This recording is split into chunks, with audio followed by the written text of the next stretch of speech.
the decisive event that affected all of culture at the time. It has to be the first successful slave revolution in human history, and the successful break from European imperial powers. And that's the Haitian War of Independence that breaks out in August 1791. It's one island, originally colonized by the Spanish, who effectively abandoned the western portion of the island, which the French squat on and eventually create their own colony on, which they call Saint-Domingue.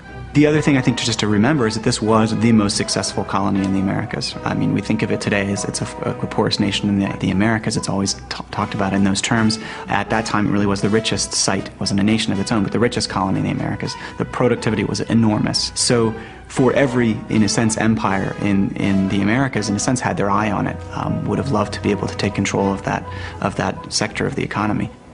The beginning of the revolution happened really in the northern plain of Saint-Domingue, which really was this extremely industrialized zone in which there were these enormous sugar plantations. That's really where the revolution began, and I think that's important to remember as well, that these plantations, which were some of the most industrial sites in the world at the time, in terms of the combination of both of agriculture and production, generated this revolution. It came out of these plantations.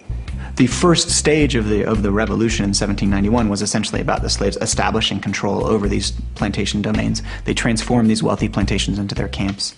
One of the most interesting things that African historians have suggested about the revolution is that one of the reasons it may have succeeded is that there were huge numbers of men who had served in armies in Africa, who had been soldiers in Africa, who had been enslaved as a result of after participating in wars in Africa, and they brought their military experience to Saint-Domingue.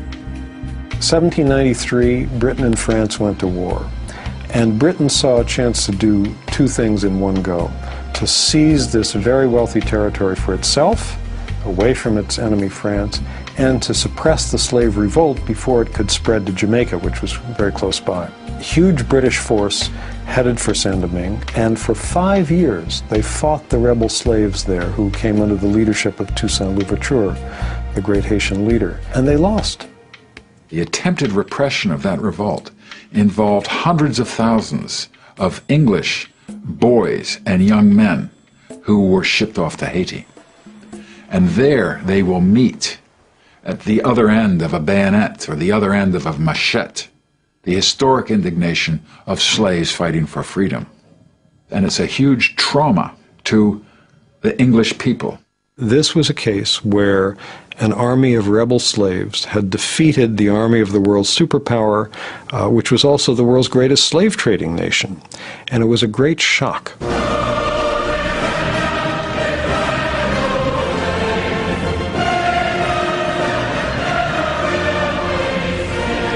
The same can be said of the French, right, who have also, who later lost against essentially the same troops when they tried to reestablish slavery. The British defeat was, in a sense, presaged the defeat of Napoleon's troops that would follow a few years later.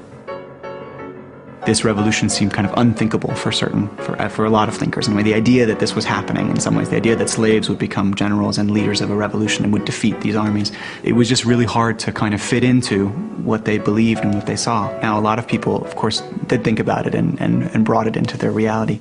But I think it challenged at the time and continues to challenge so many of our notions about where history is made, how history is made, who are the central actors in history. This is really one of the foundational moments in the history of not just the Americas politically, but in democratic theorizing, of philosophy, of thinking about what rights are. So not only do you have a challenge to racist ideas that kind of consign people to the margins of history rather than placing them at the center, but you also have to rethink, I think, a lot of broader narratives about Western history. What's interesting about the Haitian Revolution is that it's the only revolution with the only constitution that outlaws slavery and outlaws discrimination on the basis of race. Now that is historic. That's not in the Bill of Rights in the US. It's not part of the unwritten constitution of the British Empire, but it's part of that history of opposing racism, which actually comes from the enslaved themselves and not from the so-called humanitarian efforts of the abolitionist movement, which couldn't have been successful unless the slaves themselves were making slavery unstable. The cost they paid for it was a terrible one, because there was this international boycott of Haiti, and in the end they had to pay reparations. So it's not that reparations were paid to the slaves. They had to pay reparations to the French for property expropriated and so forth.